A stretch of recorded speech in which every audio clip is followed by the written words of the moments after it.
It's the matchup presented by Giraffe Kings. I'm your host, Travis Fulton. Thank you for joining us once again. This is episode number 2. We'll tournament we call the Masters up in Augusta, Georgia. It's the 85th edition of the Masters. And I know we just had it back in November and Dustin Johnson won it. But we're going to do it again here in April, the way that it's designed to be played. And I love this show because we are going to go through this field, and we have a pretty good chance here of covering all 90 players. That's what's in the field this week. It's condensed, and I think we're going to kind of give you a yay or nay on each player as we go through it. If you watched the show last week, we crushed it. Man, we were all over Jordan Spieth, of course, who was one of the favorites, I know. But Charlie Hoffman we had the Matt Wallace in there, Matt Kuchar. A lot of guys played very well. So that was fun last week to break it down. We plan on doing it again this week. And joining me is PGA Tour Sirius XM Radio, the voice that I love the most. You're doing a great job, Mr. Will Haskett. Will, thanks for joining us here on the matchup. Hey, and yesterday I did a college tournament from Augusta. So there is so much golf being played in and around Augusta between the women's AM was awesome. Drive, chip, and putt gives everybody all the feels. There was a great college tournament with a huge comeback and a playoff and all that fun stuff. And now we get, I guess, the cherry on top. So it's a great week. And I can't believe that back-to-back majors are Masters, but it's going to be totally different this week. I mean, it's going to feel a little more normal. There's going to be patrons. The azaleas are blooming. And you know what? I think those of us that crunch a bunch of data in leading up to, how we choose to pick guys, Travis, I think we got a little bit blindsided in the fall. I mean, DJ won. He was the best player in the world, and it wasn't really close. So him winning wasn't a big deal. But I think we got a little bit fooled because of everybody that was in pursuit. And that golf course was so wet and saturated. And normally when you see that, you think, okay, the guys that can hit it farther are going to be an advantage. But those greens never had any fire in them, which actually meant like the reason why Bernhard Langer was relevant was because he could hold a 4-iron. Where DJ's hitting, 8 irons. They could both hold the green with the same irons. It's firm and fast. They may get rain later in the week. It's supposed to be warm. So if we know that place is going to be a little bit bouncier, and we know the greens are going to have fire in them. So I think we now get to reflect back and kind of limit the field size of guys that really have a great shot. And I think now iron play becomes even more important because we saw it be important, but it really brought everybody in. And now I think elite guys who can really move the ball, I think, rise back to the top. Yeah, I totally agree. This is going to be a completely different Masters as we saw it. It sounds like it is as fast and as firm going into the week as it's ever been, and people are just raving about the golf course. So this is going to be fun. This is I like that firm and fast. I like the ball bouncing. Sure. You have to the premium on the short game around the greens. You got to clip it perfect with the spin and the weight up to the flag stick. Yep. The greens got fire in them. So yeah, short game for me has a lot more value this week with the way that these greens are going to play. Good point with Bernhard Langer and how soft the greens were. They could hold 4 and 5 irons. You're not going to see that. An answer too. I mean, no knocking Abe. I mean, Sanjay M can move it, but so some of those guys that were near the top of the leaderboard that you never really felt like we're going to challenge DJ on Sunday last year. I think all of those guys were playing in Augusta. Many of them for their first time. That wasn't really the Augusta that they're going to have to learn about where to really land the ball to take advantage of stuff because they were able to throw darts the entire time. It was a lot more target golf than that golf course typically demands. So if it's different, it should be different this week. And if it is, then I think all of a sudden we go to what we've seen over the last decade, and that is the cream's going to rise to the top. It's going to be a top 20 player in the world, that gets out of there. And so then how you're building your fantasy lineups has a lot to do with, I think, one element of the game in addition to finding those guys who sort of fit the bill of what we think the winning player is going to look like, Yep. Let's get right to it. We're going to touch all these players. We're going to start up top here, the highest rankings, 11,000 and 5,000. We're going to pair together. We're going to go through each level here of pricing. We're going to give you our thoughts on the players. And at the end, we'll go head to head. I'll give you my favorite player headed up against Will's favorite player. And we'll do that as we go through the 9,000s, the 8,000s, the 7,000s, and then we'll get you some value picks down there in the 6,000s. So starting up top here, we got 6 players. No surprise here. Atop the highest price, Dustin Johnson, defending champion, 11.5. John Rahm just had his baby. Clear head, all smiles at 11,000. Bryson DeChambeau, 10,800. JT 10.6. McIlroy 10.2. Xander Schauffele at 10,000. Let's just start with DJ. Yes, different golf course this year than last year. Different DJ this year versus last year. He was absolutely blitzing everybody 3 wins coming in, soft conditions set up beautifully for him. I don't know. DJ coming in this year, man, a lot of question marks for me with the driver, with the putter, and another withdrawal for Valero. What do we expect from the number 1 player in the world this week? Yeah, he's obviously trying to find something, right? I think he's still looking for a little something. I walked with him a lot at the Players, and that patented fade off the tee was a pull straight ball, and even the irons too. You know, everything was starting left of target, and they weren't cutting as much. And then just beat everybody's brains in for 3 months. So it's not as if, you know, the wheels are falling off here, but you don't ride into this tournament with the same form to then justify this price point at the top of the board. I think if you weren't building a lineup that had DJ in it last fall, if you weren't building your strategy around hedging, at least knowing that DJ was going to be viable, then you were, you know, that was a bad strategy. I think it's very safe to say that at this price point, you stay away from DJ this year, which is crazy to say for the number 1 player in the world, but we haven't seen number 1 player in the world stuff from him since he returned from Saudi Arabia. So I'm out on DJ at 11.5. Yeah, I probably am too. And I'm probably going to come down here to Rahm, who I am actually quite bullish on this week. Sure. I think Rahm has been kind of just bubbling up. We haven't seen his best form yet this year. Number 3 ranked player in the world, 9th at the Players, 32nd at the WGC, 5th at the Genesis. I think a little bit of a chilly putter. That's kind of held him back a bit. His last outing, the putter started to pick up a little bit at the match play. Can draw it off the tee, can handle the spicy conditions around the greens. I think Jon Rahm, for me, is kind of starting to rise, and let's get that putter heated up. And I think he could be there late on a Sunday. Give me a pick between Rahm and Bryson, who comes in at 10-8. You like Bryson this week over Rahm, or which way would you go? Boy, that's a good one. I feel like head to head, I always want to take Rahm over Bryson just because you don't know until you see the first day what you're going to get out of Bryson. I thought that the hype show was too much last fall for Bryson and the angles and everything like that. And the attention was just, it was ridiculous, really. I mean, the attention should have been on the guy that ended up winning the golf tournament because he was the better player coming into it. And we made too much out of, oh, is he going to drive it over onto 14 off of 13T? And, oh, what is he going to do with this line? And it got a little bit out of hand, really, with the narrative. I just like Rahm's all-around game. I don't know why I feel like the Masters is the inevitable first major for Rahm at some point in time because he plays hard golf courses so well that you feel like he's going to grind his way to a U.S. Open or grind his way even in tough conditions to an Open Championship. But he's got all the shots. And to have the baby drama out of the way, to not have the pager, steal a 1990s term, to not have the cell phone going off in Adam's pocket while, Rahm's pulling the club back during the middle of the Friday or something like that is certainly a weight. But there's just I don't know. You both have kids. Like, I never know what the first week after a baby should be like for a professional golfer. Are you relieved and now you can go all in? Or is that emotional release taking you out of whatever the blinders is? I don't know. I mean, I guess if I had to pick, I'm going to take Rahm. But like what we saw to Bryson at Bay Hill was great. So it's more because Rahm is due.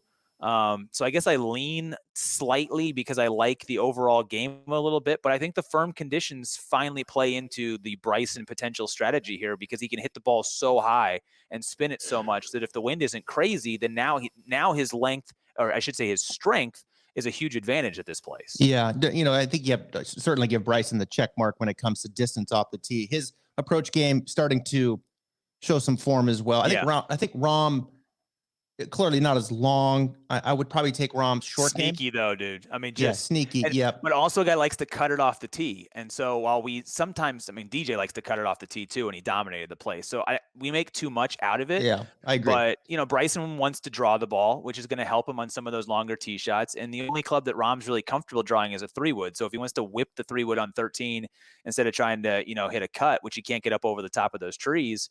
I mean, I don't know. I mean, it's tough. I don't think either of these guys is necessarily my horse, even out of this category. But I guess I don't know why I like Rahm a little bit more this week. Yeah, I do too. I just think Rahm's kind of bubbling up here a little bit. I just feel like his time now is coming. I think he'll be relieved to answer your question. He had his baby. I can't imagine going into the Masters and man, I could get that tap on the shoulder at any point. No way you play well if the baby. I think he's got to be relieved. The baby's healthy. She's doing well. So he's got to feel like, man, I can come in here and just let it go. And I think the game is starting to trend. And Bryson, obviously, he's the 5th ranked player in the world, 3rd of the Players, 1st at API, dominated the U.S. Open. I mean, if he gets it going, Bryson's going to be a major factor. Although his form hasn't been great there. T34, T29, T38, T21. You feel like there's still a learning curve happening with Bryson at Augusta. We'll come back to JT in a minute because I know you're bullish on JT a little bit. But let's go down to the bottom here. Rory 10-2, Schauffele 10,000. Neither one of these guys I can get too excited about. What say you? No, so I've been doing a little bit of a tease eliminator on Twitter throughout the course of the day as we're recording this. And there are a couple things I look at. You've got to be pretty much a top 20, 25 player in the world to win is how it's been the last decade or so. And 10 of the last 11 winners have won a tournament within the last 8 starts entering Augusta. So that automatically eliminates both of these guys, unless I guess you could give Xander the stroke play win at East Lake, although when you won a tournament that really wasn't the tournament you're trying to win. I understand it from a world golf rankings point standpoint, but when it comes to in between the ears and winning, we've seen some scar tissue in terms of the form of what happened at Phoenix. He has not been the same player since Phoenix, and we know where Rory's head is, and he opened up his soul to us again after the players to talk about what he's chasing and trying to get better with Pete Cowan. It's just, again, at this price point, if you're putting together a DFS lineup, you need one of these guys to win. And I just don't see either one of them winning. Yeah, I don't either. I think there's going to be a curve here for Rory. That distance, when you go backwards trying to chase distance, it's a real thing. And you start, kind of falling off it and you start losing the face with the irons. You can see the net effect, not just with the driver and the big misses, but just his approach game just went south. His wedge game. I mean, how he's 190th on tour between 75 and 125 yards or whatever that sort of distance is. I mean, and he's struggled with it, not just in the last couple of years. And there's been periods where he hasn't been dialed in, but if you're going to be the greatest driver of the golf ball, arguably in this generation, if you just look at how he drives it with his frame, you've got to be able to money up your wedge game a little bit, right? I mean, he has to do that. He has to go back to the DJ approach from 10 years ago, make yourself elite with a wedge. And then all of a sudden we can start talking again. But I mean, how many times do you see him fly a green from 105 yards? And it's what the hell just happened there? Yeah. It's crazy. Xander is just kind of trending the wrong way, right? I mean, he had a good start early, fifth at Tournament of Champions, couple second place finishes. And then, all of a sudden just a little bit of everything has the whole game has come down. It's not just one particular part of the game. So that's concerning to me. It's a little bit of everything. So, all right, well, let's do a little head-to-head here. You know who I like. I'll give you John Rahm. We'll come back to your boy. Who are we going against? JT. So I think what JT found, the release that the players win gave him in what was a tumultuous year from the controversy around his open mic remarks in Hawaii, the loss of his grandfather. I think all of that left after Sunday at Sawgrass. And he obviously found something with his swing, with his game, the confidence that he showed in that one. I've always thought this was going to be a great year. It's set up really well for him this year to kind of return back to being the dominant player on the PGA Tour. So of this category, because again, I think you've got most of these guys in the 10,000 range that have a lot more question marks than we typically see at the Masters. Yeah, typically we see this list. We're like, holy cow, how do you pick against one of these guys? I mean, there are serious question marks about Rory and Xander, definitely about DJ. Rahm and DeChambeau could be great, but if I can get JT at $400 less than I can get for Rahm, and I've seen JT be able to win, again, one of those guys that's won in his last 8 starts, I'll take JT against you over Rahm. Yeah, JT coming in at 12-1 to win. If you're interested in making a win ticket, check out DraftKings Sportsbook. I've got Rahm. He's at 12-1 as well. And then now Spieth all the way up to 11. Bryson's at 11-1. And DJ, the favorite still at 9-1. All right, let's move to the 9,000s. Interesting names here. Certainly some storylines to be discussed here in the 9,000s. Kicking off Patrick Cantlay at 9,800, number 10th ranked player in the world. A guy that I like. I think, again, moving in the right direction here. Could clip off a Masters here, a major championship coming soon. There's Morikawa at 96. Spieth, 94. Great value there, I would think. Patrick Reed, 93. Koepka, he's there. I think he's going to play 92. Tony Finau, 91. And Webb Simpson, 9,000. Who jumps off the board at 9,000 to you? How is Brooks Koepka playing? Like, how? How is this possible? I mean, oh, man. I mean, tough as nails, that guy. Brooks Koepka just playing he's off this board at me. No one's going to roster him, and then he might win the damn tournament, Travis. And then it's like, well, I guess that's another one in the tall tale history that was Brooks Koepka. I mean, how are we going to tell our kids about Brooks Koepka in 20 years? Like, there was this guy, and he was like as good as JT Poston when it was non-majors, and then when it was majors, he just looked at everybody and kicked their ass. Like, I mean, it's unbelievable. I mean, he's going to walk around on a duct tape holding together that knee. No. What stands out to me, I actually like the top price point guys here compared to the rest of the guys. I don't think it's a good golf course for Webb Simpson, especially as he's going to have to hit longer clubs in. It feels like a golf course that should fit him from a ball striking standpoint. We know what Tony Finau, we've got questions, I think, all the time now with Tony until we sort of see it get done. So I flex to the top here. I think, Patrick Cantlay was my player's pick, and he disappointed by missing the cut there. Again, his game is just perfectly suited to be consistently good in some of these places. Colin Morikawa, again, if we're going to lean towards the iron play, then that's it. And then Jordan Spieth. I mentioned it, guys who have won in their last 8 starts. He doesn't fit the bill of a top 25 player in the world, but he's playing like a top 25 player in the world. So I kind of need to grandfather him into that. And then also, and it's a shout out to Kyle Porter from CBS Sports. He did the nugget last week of, I think 10 of the last 11 or something like that winners of this tournament were at least plus 1.7 strokes gain tee to green in the 3 months leading up to this week. So you have to be in a really good ball striking sort of heater getting your way to Augusta. And all those guys, Cantlay, Morikawa, and Spieth, completely check that box in terms of where their ball striking is right now entering. And 2 of the 3 of those guys have won recently and carry a ton of confidence coming in. Well, actually, in Cantlay, if you go back in his last 8 starts, he fits the bill too, because his win at Zozo technically was in his last 8 starts. So all 3 of those guys fit my metrics. Yeah. Cantlay, I think you have to throw out the players. TPC you never Sawgrass know with does that golf course. Yeah, I mean, you have one bad day and it's the Yeah. best field and you get lapped and you're just playing catch up. I mean, I tend to throw the players out a lot of the times when I'm looking, because it can be so volatile, and every good player has those tournaments and they missed the cut, which he did. Yep. And that was his only bad event. I mean, second at the Amex, third at AT&T. Remember the Amex? I think he shot the course record on the last day. Yep. And then he turns around and shoots course record the first day at Pebble Beach. Back-to-back Probably should course have won record. that tournament if he doesn't. I think he hit it out of bounds on his 19th hole of the week, and then kind of was behind a little bit trying to play catch up and never could get the burger on Sunday, but playing great golf. Yeah, he is. He played great at the match play the first 2 days. I like Cantlay. I think he's a guy that I will be putting some win money on as I look at his up-to-date odds, 20-1 right now. Certainly getting some play here as we get closer the DraftKings Sportsbook. I like Cantlay. Morikawa, the putter, just scares the daylights out of me. Yeah. Just scares the daylights out of me. I know we've seen it just flip the switch there at concession, and he played great. And we know he has win equity. We know he can do those things. I mean, he is the PGA champ. Yep. But the putter just scares me. Lack of experience. Yes, he played there last November T44, but this is going to be a much different golf course. And Spieth at 94. I mean, that's just terrific value. When this pricing came out. Isn't that crazy where we are with Spieth now, though? He's tremendous value now at 9,400, and I don't think we would have touched him with the 10-foot pole last fall. I mean, what a difference a few months has made. And he was, I mean, what was he priced at probably in the fall? Like in the 7,000, 8,000 probably on game value? I mean, it's crazy where we've come with this one. And I think I agree with you. He's great value because now he's validated all of this run that we've seen from him. So now with the win, we look back at these results and the bio reads, it's like, holy cow, top five. Then you get a win out of the deal. And he's going to a golf course where his course history and form is better than everybody in the field. I mean, no one plays that course better in the entire field than Jordan Spieth does.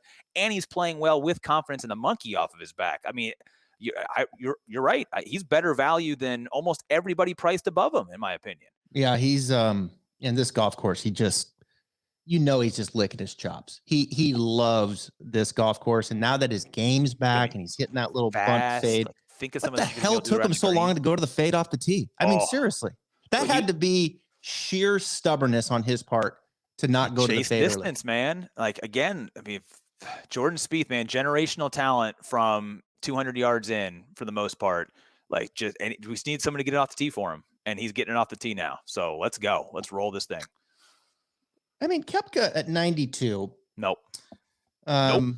Those hills, that knee.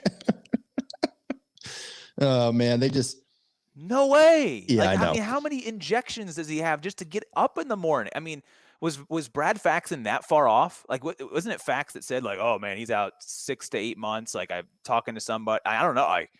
He's there. I don't even know how he's there. Like, yeah, I know. I was believing what I heard, that they had to go in there and really scope it out and do some stuff. And while we haven't gotten full honest answers, like, no way. Those hills and a bad knee. Nope. No. Last 24 rounds coming in. Best player in the field, strokes gained total, Jordan Spieth. Yep. I don't know how you don't play him at 9,400. So there's Patrick Reed at 9,300, Koepka at 92, Finau at 91, Simpson at 9. You're telling me that you would, so no Koepka, no Finau, nope, no Webb, nope. So you're just kind of getting rid of all these guys. What about Reed at 9,300? He's got the swing changes with Ledbetter, seen some signs of improvement. With the accuracy. Big miss maybe going away. He's number 7 ranked player in the world. He knows a thing or two about Augusta. You like him? He's tightening it up. He's the one guy that kind of, if I try to look at all the metrics, like, okay, he doesn't check the strokes gain boxes over the last couple of months. I mean, I walked with him at Torrey when he won, and it was awesome. His Sunday performance was awesome.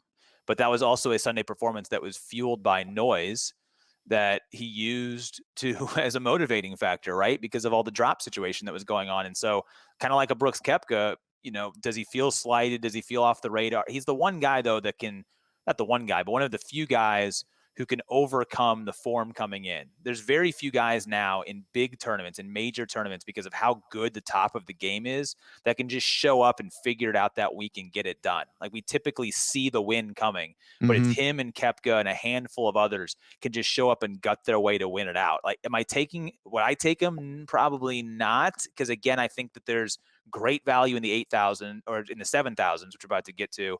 And I think that there's a couple of guys that are just priced above him that when I have extra money to spend in my lineups, the guys in the high 9,000s are just, to me, more intriguing. And we'll get to in a second. I've got cash to spend because I think that there's great value down in the low 7s and upper 6s. Yeah, I think we're looking at it the same way, really, in the way we're kind of breaking this down. So, all right, head-to-head, 9,000. I'll give you Patrick Cantlay versus who? Oh, you took Cantlay. I got to take Spieth then. Yeah. I'm not scared off necessarily by the putter of Morikawa because he's not going to miss a shot. Like, he's not going to put himself in trouble with the rest of the club, so he's going to give himself a lot of looks. Yeah. But Spieth at 94. I like Spieth over almost, like I said, almost everybody above him. I mean, I would take him head-to-head in whatever matchup you give me. I'll take Spieth head-to-head against Rahm maybe even this week. I mean, that's kind of where I am, because it's just the freight train is rolling now, Travis. Like, he has gotten rid of the demons, and he's going to a place that even when he was playing not so great, he found a way to be halfway decent here. Now all of a sudden he's playing great. Oof. I want to see the tee shot on 2, tee shot on 10, tee shot on 13. Where he's got to work it right to left, because everything right now, you saw it at the Valero. Everything, the holes that were working right to left, he's playing a fade the other way, which I like. He's just, obviously he doesn't trust anything going right to left on the tee. Maybe the 3 wood. You're probably going to see the 3 wood off a 10. But if you're Greller, be like, hey, dude, aim 40 yards right of the bunker here at 2 and just sling it, baby. Yeah. Like, just who cares if it hooks? Like, you're not going to hook it far. And once it's going to get on the ground fast enough that it'll be working the speed slot because it's so dry out there. So it's like, maybe they do like free it up and say, you know what, let's go ahead and hit the big old hooky. No, I don't want to see that at a You don't want to see it? No, I don't want to see him. I don't want to see that swing coming back. I want Greller in full confidence. Like, we've got this thing back on the rails. Let's go. Let's work it left. Let's work it right. Let's go. DJ broke our scoring record. Let's go. Come on. Keep his irons, wedges, and putter in his hand. That's all you got to do. Just keep the ball in front of him. Find it. Okay, we'll punch out once in a while. We're going to punch out once in a while. I agree with that. But you can't hit it out of bounds. You can't be hitting these rope hooks where now it's in your mind and you're thinking, oh my God, now I'm under it. And it just starts bleeding into the rest of the bag. So, I'll take Cantlay. Like I said, T17, T9, last 2 years. He checks all the boxes for me. He's boring as all get out. I know it wouldn't be a popular win, I think across the country, but popular for me. I love me some Patrick Cantlay. 21st off the tee, 49th approach. 7th around the green, 51st putting. Just keep the putter. Just stay away from that bad 18 to 21 hole stretch where you're not making anything. And that's the only thing I think about it. Thomas, when the putter goes, all of a sudden it looks like he can't hit his ass, and that's what happens with Cantlay once in a while. So if you can kind of take that one round that it seems to be where it's it looks like a 68, but he shot 71 because he made nothing. Yep. That's the only thing that scares me though, but I'll have money on Cantley for sure. I mean, I think we're kind of going down the same road there in the 9,000. Let's go to the 8,000s. A lot of guys here. Ugh. And this is gross, man. I'll tell you, a gross group. Like, I don't know why I feel so. It's like a mixture of overpriced and I just don't like this group at all. Gosh, I think I may have started the Terrell Hatton bandwagon there back 2 years ago. I'm driving the back of the train, boss. Yeah. Like, he's awesome until we play majors. 8,900, and man, Augusta's just chewed him up. I'm out. I don't even want to talk about it. I picked him to win last year. Well, I mean, and DJ. I was like, if DJ doesn't win, Terrell Hatton's your guy. Lee Westwood. I know he had a nice run. Feel good story. Great course history here, though, too. I mean, moved he's up really to 20th in the world. I'm out. 8,800 here at Augusta. Mm-hmm. Feels pricey to me. I don't know. Feels very pricey. It does. It's one of those where you were the smart guy. Like, I'm in a tier like a majors pool too, and so for the last couple of years when he was sort of fledgling, but he would find a way to get starts until he eventually was out of it. He was always in like the 5th tier or the 6th tier, and he'd get you a top 20. And I was like, oh, I'm the smart guy that doesn't realize that Lee Westwood always figures that out way around this golf course. And now it's like, oh shoot, he's $8,800. Like. It was a nice run. Yeah, it was great. It was great. I made money off of when he was a top 70 player in the world. Now when he's a top 20 player in the world. Yeah, and I remember when Terrell Hatton was like 75, 7,700 every week in DraftKings. I'd put him in there every week. Yep. And it's just make the cut, T21, T16, whatever. I was like, this is great. I mean, Terrell's great. Now he's, wins the order of merit. He's kind of lost his game a little bit. He's not playing. He's not quite the same Terrell Hatton that we've been seeing kind of building up to this point, but he'll get it back. I just don't like him at Augusta. Victor Hovland, I could be convinced 8,700. Sure. This is just a guy. When I think of Victor Hovland, who I know is a young player continuing to find his way, strokes gained off the tee check, strokes gained approach check. I think even strokes gained putting now check. I think he's figuring it out. Still the one area. But he gives himself so many good looks. I mean, God bless, so many good looks. His short game, I think, is getting better. He's working with Jeff Smith. I think he's starting to get more confident. What scares me is the last 3 events coming in. Just bad form. Before that, sign me up. Now all of a sudden he's like, what? Was he even at the match play? Yeah, and you know what? It's weird because he's still, if you go back, 3 months, then you get all of those great ball striking rounds. When I'm looking at it from that standpoint, if I just go last 20 rounds, then Hovland kind of, you still get the bump from how well he played at concession. So you're right. Like a very recent, run from him is pretty bad. And look, he still admits that he's trying to get better out of bunkers and especially trying to get better as a pitcher and around the greens. And if this place is firm, you're not going to hold every green. You're going to be in some of those collection areas. You're going to roll it down some hills. You're going to have tight lies. You're having to play to skippy sort of greens. And so it feels like with his game and the few warts that are still maybe in it that he's trying to refine in it, that this is a golf course that's still going to take some time for him to learn before he can really go and be good at it. And it's of the big 3 that came out of college together. Even though Morikawa's wart can really be ugly at times with the putter, I know that he's going to get me to the green a lot safer than I think maybe Hovland can if he has some chipping issues from time to time, or Wolf if he's spinning it, and who knows where Wolf is at this stage. And so I think Morikawa's learning curve has been a lot shorter. He's been able to figure things out a lot faster. I think this is a golf course that's probably going to take 4 or 5 trips before Hovland's really comfortable on it. Yeah, I tend to agree. I've kind of talked myself out of Hovland early. I was like, ooh, okay. And then I've kind of out. I think I'm out. I think I would come down to Sanjay, who, look, we all have that one player who we pick that week, and then the opposite happens. And then we leave him out, and the opposite happens. Like, we all have that one player. Sanjay is it for me. I don't know. He was T2 here last year. Obviously gonna be a little different, golf course this year. He's playing well.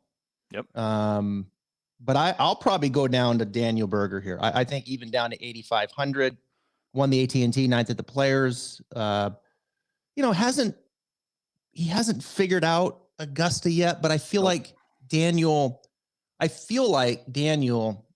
is a more complete player right now than he's ever been coming into this tournament. So I think we're seeing the best version of Daniel Berger right now ever. So I'm going to go ahead and look past probably the T32, T27 that we've seen from him. Or are you going to go down further yet? I mean, where are you at? Sanjay, Berger, you got Scheffler at 84. Does he interest you? Or Matsuyama 83? Yeah. I mean, how many times have I rode the Hideki train and then watched the putter? And he's been okay. He hasn't been Hideki level ball striking, over the last couple of months. Fitzpatrick, I think, is intriguing. I think this is this is a big stage. It's the closing woes that we've seen from him. His scoring averages on the weekends aren't nearly as good. But again, if I have to pick somebody from 8,000 and I really want to believe that Tyrrell Hatton's my guy, I'd rather take an Englishman who's $800 cheaper than Fitzpatrick, who's probably given me a little bit more over the last month or so. I think there's so much name value in this price range, but when you really look at guys and course fit and how they're actually playing, I mean, the best run of form is probably Lee Westwood, and I still don't necessarily believe that. How old is he? Hold on, I'm on the Wikipedia page right now. At 47. Westwood is 47, yeah. 47. I know his run, but I mean, I guess I'll go down and say Fitz if I had to pick somebody from 8,000, but I really don't think I would roster anybody in the 8,000 range, to be honest with you, because I think we're going to get into why coming up here in the next range. So I'll take Fitz if we have to go head to head on somebody. Oh, Fitzpatrick. I like Fitzpatrick. Look at this here. Fitzpatrick, 8,100. Yep. Okay, is what he is in DraftKings as far as fantasy. And then you got Tyrrell Hatton at 89, right? So you're on opposite ends. In our production meeting, didn't you say you were going to take Fitz? And did I just steal him from you? No, go ahead. You're fine. You can have him. All right. But listen to this. Fitzpatrick is 40 to 1 to win, and Tyrrell Hatton's 50 to 1 to win. So it's the other way around to win. How about that? Yeah, I mean, and I think a lot of that has to do with, if you're a bookmaker, you're looking at it like, okay, Fitzpatrick's been in contention. Like, he's shown me something against big fields. And isn't Hatton like 0 for his last 6 in majors and players or something, like making the cut? I mean, his numbers are off the charts when it isn't a major championship. Off the charts. This group is it's tough. I mean, it really is. You got Fleetwood at 8,000. I mean, Matsuyama to me is getting to that overrated phase a little bit. I mean, why the guy doesn't do something different with the putter, I have no idea. Like, you see all these players, they almost get impatient to a point, right, of making a change. I mean, Dustin Johnson, for crying out loud, if he has over 30 putts one round, you might see a different putter the next day. I mean, it's like, totally. These guys are not afraid to make changes to the detriment of some. We've seen it with Rory, which is that's a whole nother story for me. But Matsuyama doesn't do anything different with his putter, at least to my eyes. And it just continues to be his Achilles heel. And I think we're seeing it now bleed a little bit into the rest of his game. And at 83, I don't know. He just feels overpriced to me. He's dropped 5 spots in the World Golf Rankings in the last 3 months. He's all the way down to 25 now. Scheffler, I think you could flip a quarter. I think you could flip a quarter, and he's just, you don't know. I mean, you just don't know. He was perfect at match play. I think there's too many bodies in front of him. And again, a learning curve where he's really, really, really good. But I think this is a golf course where he's going to need to play it 2 or 3 more times before he becomes a guy that you're really trusting and rostering. And by the way, Matsuyama hasn't had a top 10 since the last time he played a Masters, which I understand was in November. But that's right. You need to see Hideki top 10 in it. That's right. To roster him, because that means that there's something really working and everything's just good right now. No one Hideki. I think I'm in this range. I think I'm good at the bottom taking Fitzpatrick. I'm with you. I think I'll throw Cam Smith in there at 8,200, and I'll save some money and move me on down here, and let me spend it up top. A little bit more there. Maybe get a JT and a Rom, go really low in the 8s, and then fill me in down here in the low 7s and into the 6s. No filling in from the 8s. I'm filling in from the 7s. Let's go 7s. Come on. All right. Well, we got to go head to head first. All right. So, did you take Sanjay? Well, no, I'm not taking Sanjay. It is I'll give you Fitzpatrick. Brain and my heart can't handle it anymore. Sungjae M. Do you want Fitzpatrick back? Is not on there. I'll go Berger. I'll take Daniel Berger, 85. I'm not saying I'm going to play him. Sure. But I just think that from the best player in the group value, I'll go with Daniel Berger. I think he's the best version of himself right now coming in. I expect at least a top 20 from Berger. At least. By the way, if you're I love my guys at Data Golf. Shout out to the boys up north who put together a great site, and I'm using their site right now to track track all these values. He's the best value in the 8,000 range according to those guys, and it's not even close. So Berger is that's a valid pick. Yeah, I think I like that, and I love Fitzpatrick too. I really do. He's real quick on Fitzpatrick. I mean, you want to talk about form coming in? This guy, and he loves Bermuda Greens, by the way. I mean, it's by far his best surface to putt on. 9th at the Players, 10th at API, 11th at WGC, 5th at. I mean, geez, this he's on a heater right now with this putt. Sunday scoring average, though, man. Sunday scoring average. Yep, that's the problem. And can you get enough in the approach game? Can you get enough in the approach game? And he's not very deep too. And if it's firm, it won't really matter. But again, like he's an iron or two behind some of the guys that we've already talked about, on this show. So again, like him hitting a 6 iron, compared to an 8 iron for a couple of the other guys up above him, that can start to add up a little bit. I'm not saying he's short, but he's not elite level in terms of that yet. Yeah, he's not going to ball strike you to death, right? No, he's not going to do that. All right, let's go to the 7Ks because we got a lot of guys here that we need to take a little peek at. I did a little thing here, all right, using fantasynational.com. I took the last 24 rounds at Augusta in the 7K range, and then I did the last 24 rounds just in general on tour. Did 2 lines here, okay? So the last 24 on Augusta, who's played well in the 7Ks at Augusta, comparatively speaking? The top in this group is Justin Rose. Who's had a nice run here as of late. T23 cut, T12 second, T10. He's number 1. Jason Day's number 2. Rose is at 7,200. Day's at 75. Louis, no surprise. Oosthuizen at 75. Paul Casey, no surprise. By the way, those first 3 you mentioned, we don't even know if they'll make it to the tee on Thursday, which is what makes this exercise so funny. Like, is Rose healthy? But is Louis' back going to go out? Is Jason Day going to slip in the shower? Like, I mean, it's like, man, roster them, but you never know if they're going to make it to the tee. And then there's Abraham Answer. Last year played T13. Now, limited sample size, different golf course. But of those 5, Rose, Day, Uwe, Case, and Answer, they all play. And you're like, sign me up. Paul Casey's the number 1 guy in that one because he's number 1 strokes gain, tee to green of everybody in the field last 3 months. Paul Casey, plus 2 point whatever off the tee and on approach. He's been awesome. He's won this year, not on the PGA Tour.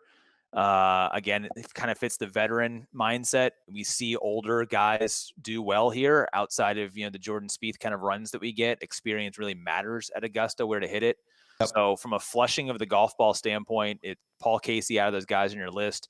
Sergio has been underrated in terms of how he's striking it. He was at the very top of this list. And you know what? Value play in this one, we look at a lot of veterans and stuff. I think the best value out of this group might be Joaquin Niemann at 7,400. Like playing absolutely brilliant golf this year. And again, a youngster, but kind of fearless and has some of those traits, those spectacular sort of traits to where I'm going to trust him more than I'm going to trust Rose and Jason Day. Like we know that it's just never going to be right again. I mean, God bless him. He's trying to do everything he can just to be able to swing a golf club. And so I think a lot of these guys that are kind of beat down and a little bit broken, give me the young whippersnapper who's shown me a lot so far this year in Joaquin.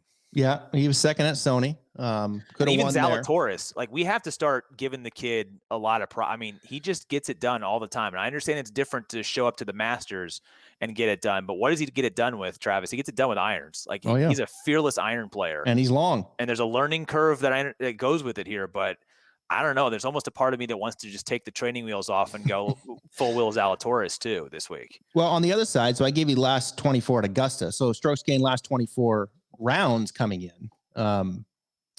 in this group in the 7,000. Paul Casey's number 1 at 7,700. So obviously Paul Casey in this group at 77 is someone to look at. And he's going to be played a lot, of course. Max Homa, 7,100. He's really turned things around since working with Mark Blackburn. Has his ball striking is like, he's like a completely different person now in hitting the golf ball. He missed the cut last year in his first go. Neiman is 3, to your point, playing great golf, 7,400. He missed the cut in his first go here. And then Zalatoris is 4 at 7,300, to your point. And then there's Louis at 5. There's Louis, just kind of like hangs out. Louis, Louis does just hang. T39, T29, T12. That's his last 3.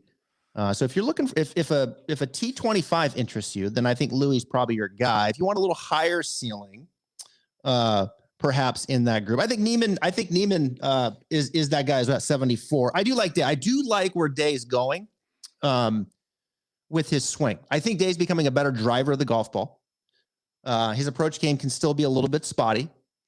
You look at him. You look at him at the Players, for example.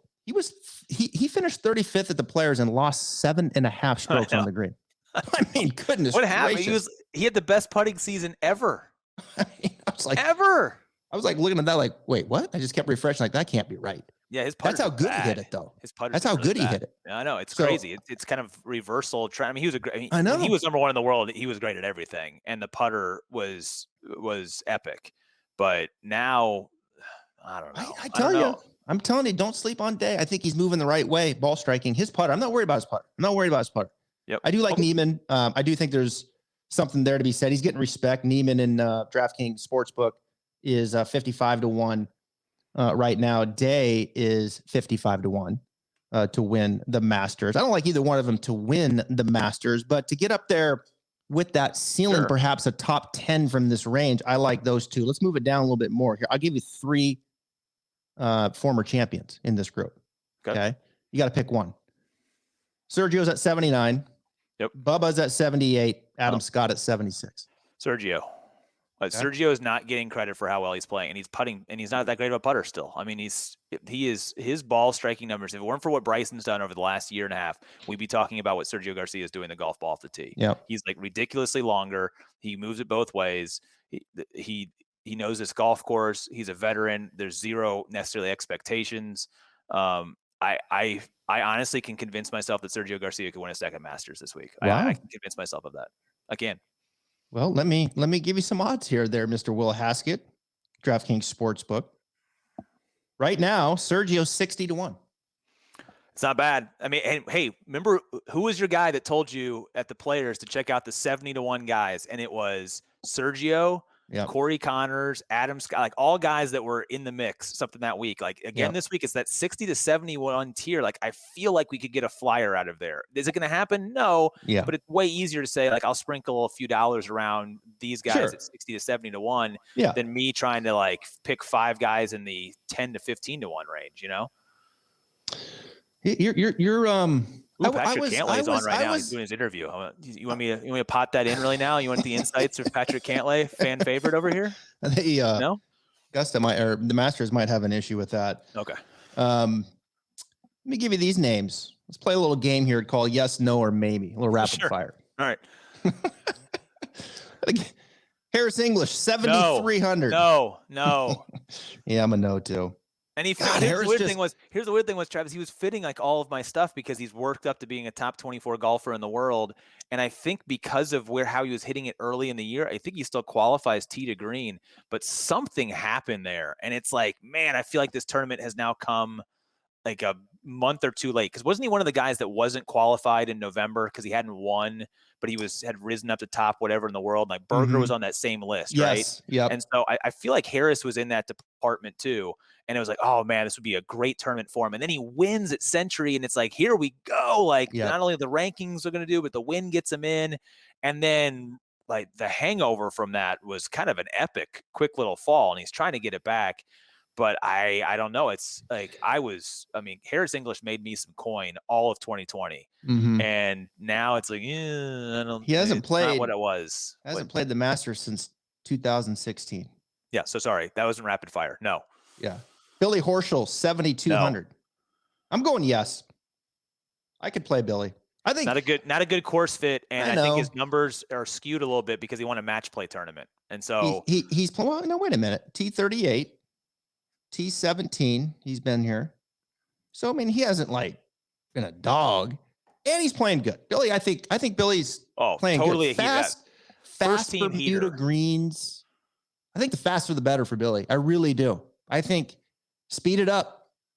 And I think Billy fits. I could go at 72. I'm not saying I'm will, but I could be convinced at 72 Billy could get in the top 20. Francisco Molinari, 7,000. Career strokes gained total. Billy Ho at Augusta National is plus 0.02. He's a half a shot worse than his baseline at Augusta than he is everywhere else. Francesco's an interesting one. Didn't we see glimpses of him at the beginning of the year? I'm still going to say no. At the beginning. Now what happened? No. What about your boy Victor Perez? We saw him at the match play. He's at 7,000. Yeah, boy. No, can't do it. I like too many people in the sixes. I do. Yeah, no. Shane Lowry 7,000. No. Matt Wolf 7,100. No. Man, I haven't said yes to anybody yet. This is so bad. Think about what you just said there. Matthew Wolf 7,100. You said no. What's going on there? Well, I mean, he at least looked, like he looked like he was a professional golfer at the match play. He at least, competed. I worry. I think that he is going to have so many spectacular moments in his career, but it's going to be a roller coaster ride. Yeah. And this is a golf course where all of a sudden he gets one up there and he spins it a little bit too much, and it goes somewhere, and then next thing you know, he's in the wrong spot. And you're looking at a 6 or a 7. I don't think it's tight enough to be a factor on this golf course. Yeah, it's bumpy, and I like too many people in the sixes. Which let's do our head to head here real quick on the 7,000. Let me pull that back up here. So I'll give you my guy. I'll give you Day. I'll give you Jason Day. Oh, geez. Versus who? Man, you got to go Neiman after you just pumped us up, or Sergio. I did, or Sergio, but it's like Paul Casey's just staring. I feel like Paul Casey. It's like I feel like you're gonna pick Jason Day. He's gonna finish like T17, and I'll pick Paul Casey, and he'll finish T14, and I'll have bragging rights while Neiman finishes like 5th and Sergio finishes 3rd. I know it's a safe play. I feel like Paul Casey head to head. If there was like a good head to head matchup bet out there, that I feel like that's an easy cash money for me of Paul Casey head to head with Jason Day. So just because I want to beat you, not necessarily because it's the best pick, I'll take Paul Casey over Jason Day. That's a safe bet. All right. I went safe. I'm sorry. People listening, look, I think that Neiman and Garcia are there, but I'm going safety just so I can beat Travis. All right. So now we get down to the 6,000s, and this is where we probably, we've had a few guys that we like there in the 7s, in the low 7s, which we're going to need. We're probably going to need a guy here in the 6s too, or maybe 2, depending upon how it plays out. So here's what we're going to do.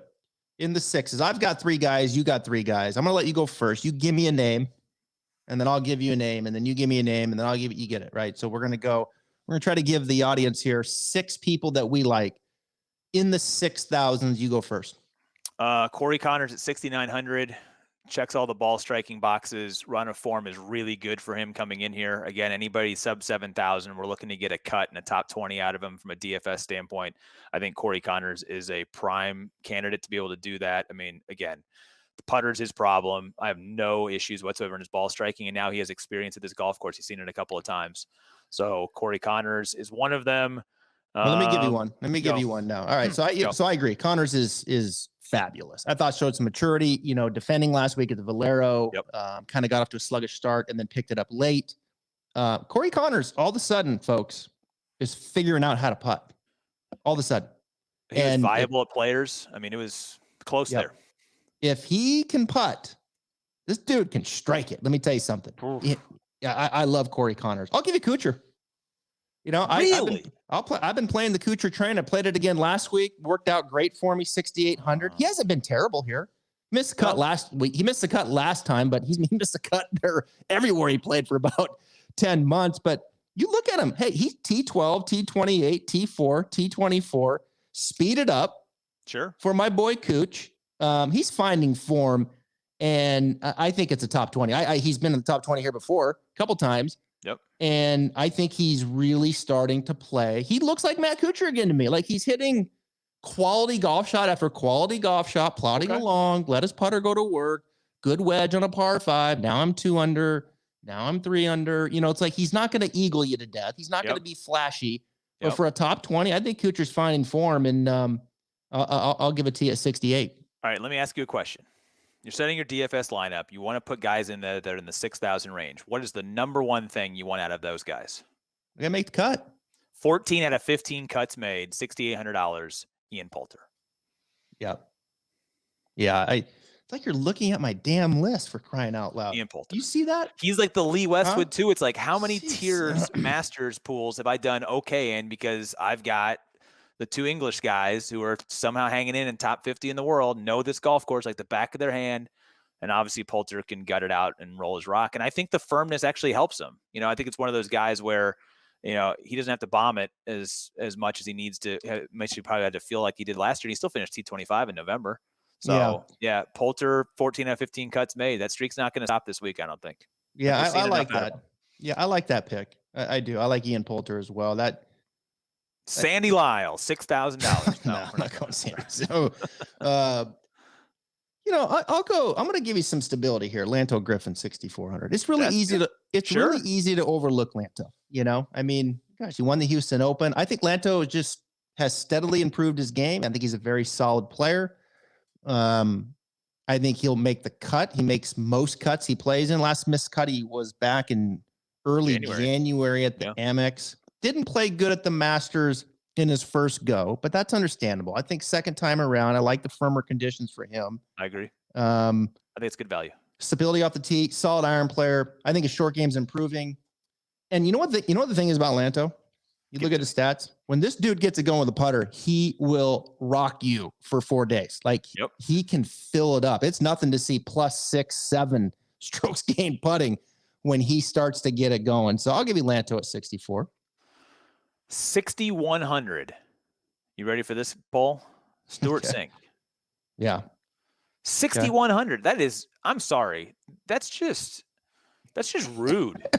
That's just rude. Now, again, I'm not necessarily saying that I'm looking at it, but if you are just enamored at the top of your lineup, and here's a guy like the great story, he wins to get back into this field, gets to return to Augusta, sun on the bag, like all of these things. Because remember, his win came before the Masters in the fall, but then because of how we froze the field from April, so all of this stuff for the Sink family being able to return in this great story and getting back into the winner's circle, and now having his son full time on the bag.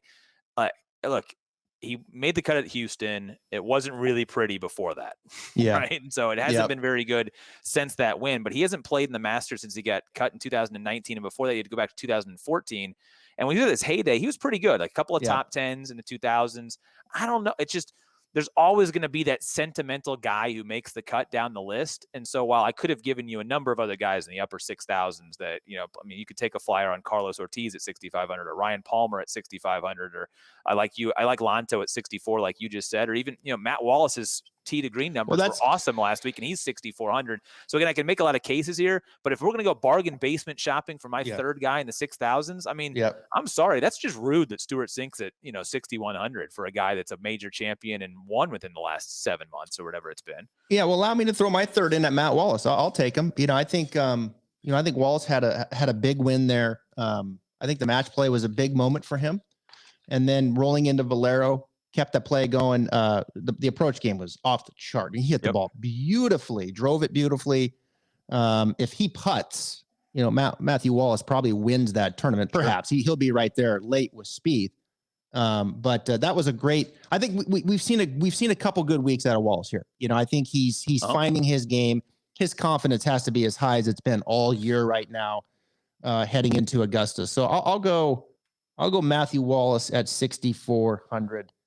To round it out. I think we just about touched everybody in the field. I'm going to pass, like you said, on Sandy Lyle. Mike Weir, get any interest out of you? Woozy. You know what? Weir's found himself. I haven't read the article. I think was it in Golf Digest this week, or somebody had it online, and it was Weir finding himself at 50, and he's had a really good PGA Tour Champions debut, and couple good. So I wouldn't sleep on that. I mean, as a chance to make the cut, it's too big of a golf course for him. I mean, we know that. So it's but hey, look, if Langer could do it last year, and again, I think the soft conditions enabled something like that to happen. But we're always going to get something. We're going to get Boom Boom, or we're going to get Lyle, or we're going to get somebody making a run on Thursday or Friday. And it's going to be great. Well, Sandy Lyle will be 2 under through 6, like he always does. Larry Mize could chip in on 11. Larry Mize, he made the cut last time. I know. Yeah. So, well, it's here, buddy. I think we just about touched them all. 90 people in the field. 85th playing of the Masters Hopefully we gave you some advice. Sit down, fill out multiple lineups. Diversify your portfolio. Diversify your portfolio. And then don't forget, if you want to play a win ticket, then head over to DraftKings Sportsbook. And, well, you can do that as well. As it's going to be fun, man. It looks like the weather's going to be warm, chance of rain. But with that sub-air condition, this golf course is going to play fast and furious. And I can't wait to watch it. Will, thanks for joining me here on the matchup, buddy.